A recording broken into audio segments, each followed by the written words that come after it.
عرب فلسطینیوں کے لیے بھی رہا ہے۔ بہرحال ان کا ایک جو ایجنڈا ہے وہ دو سمجھیے کہ دو اس کے نکات ہیں، دو رسیوں کے مانند یہ آپس میں بٹا ہوا ہے۔ پہلا، عالم اسلام کے مادی اور مالیاتی وسائل خصوصاً تیل پر قبضہ۔ نمبر دو ایجنڈا کیا ہے؟ دنیا میں کہیں بھی اسلام کے بحیثیت ایک نظام زندگی ظاہر ہونے کا کوئی موقع نہیں دینا۔ We have to nip the evil in the bud at any cost۔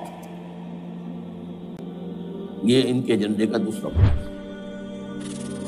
یہ دو ہے انٹرٹوائنڈ، جیسے آپ لڑیوں کو بٹ دے کر رسی بناتے ہیں، ایسے یہ دو لڑیے ہیں۔ اسلام کا پولیٹیکل سوشو اکنامک سسٹم کہیں نہ آ جائے دنیا میں، ہو نہ جائے آشکارا شر پیغمبر کہیں، یہ ابلیس نے کنکلوڈ کیا ہے۔ مجھے ابلیس کی مجلس شورا ہے، ہو نہ جائے آشکارا شر پیغمبر، کہیں ایسا نہ ہو کہ پیغمبر کی شریعت دنیا کے سامنے آ جائے، پیغمبر کا نظام آ جائے۔ اب لیجئے یہودیوں کے ایجنڈے کو میں تجزیہ کر رہا ہوں۔ سب سے پہلے world bank, I M F, globalisation, TRIPS, ان تمام ہتھ کنڈوں کے ذریعے عالمی مالیاتی استعمار جو بظاہر امریکہ کا ہوگا حقیقتاً یہود کا ہوگا۔ یہودیوں کے نزدیک پوری نوع انسانی حیوانوں کے مانند ہے۔ They are not human beings. They are goyams. They are Gentiles.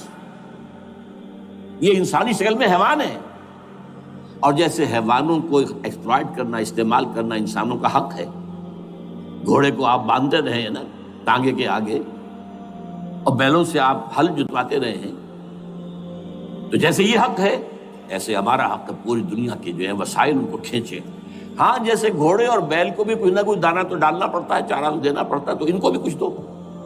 یہ پوری نوع انسانی ورکرز بن کر رہ جائے، حیوان بن جائیں، بالکل شہوت کے غلام بنا دو انہیں، اخلاقی اقدار کا بیڑا غرق کر دو، خاندانی نظام کو تہوبارہ کر دو۔ یہ باقاعدہ جو protocols of the elders of the Zion تھے ان سب میں موجود ہے لکھا ہوا، جو 1897 میں انہوں نے پاس کیا اپنا پروگرام بیسل میں، سوئٹزرلینڈ کا ایک شہر ہے۔ Protocols of the elders of the Zion, ان کو حیوان بنا دو، بس حیوانوں سے کام لیتے رہو۔ ہاں ان کی کمائی کا کچھ حصہ ان کے لیے چھوڑ دو، وہ بھی زندہ رہیں، وہ بھی آخر کام کیسے کریں گے، اور اصل جو ہے ملائی کھینچ دو اپنے اس نظام کے ذریعے سے۔ World bank, I M F, stock exchange, TRIPS, globalisation, اس کے ذریعے سے عالمی مالیاتی استعمار۔ نمبر دو، ایک ہے ان کا ایجنڈا، یہ تو عالمی ہے۔ دوسرا ایجنڈا کیا ہے؟ وہ لوکل ہے۔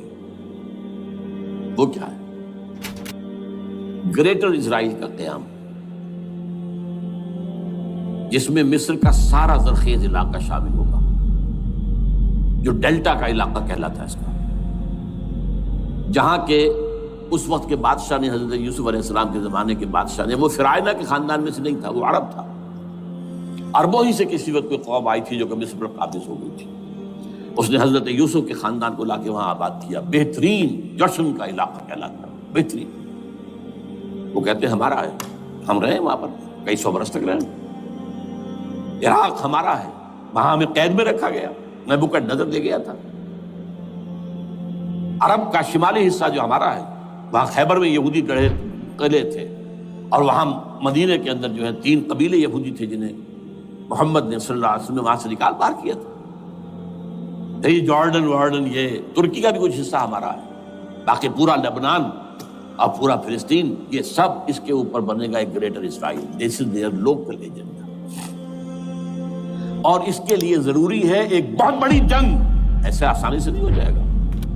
آرمگیڈون، جس کو حضور نے فرمایا الملحمۃ العظمیٰ، الملحمۃ الکبریٰ، بہت بڑی جنگ، جس کی خوفناکی اور تباہناکی کا اندازہ اس سے کیجئے۔ حضور فرماتے ہیں کہ اگر ایک باپ کے 100 بیٹے یا ایک دادا کے 100 پوتے ہوں گے تو ان میں سے 99 ختم ہو جائیں گے، ایک بچے گا۔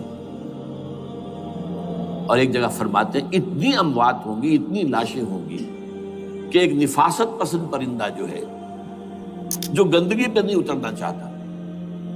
ایک تو ہے یہ کوے، چیلیں، گدھ، وہ تو گندگی کی تلاش میں ہے مردار کھانے کے لیے، وہ تو لاشوں کو نوچ رہے ہوں گے. وہ پرندہ جو ہے نفاست پسند پرندہ، وہ نہیں اتر سکے گا، اڑتا اڑتا چلا جائے گا، لیکن لاشوں کا سلسلہ ختم نہیں ہوگا، یہاں تک کہ تھک ہار کر لاشوں پر گر جائے گا.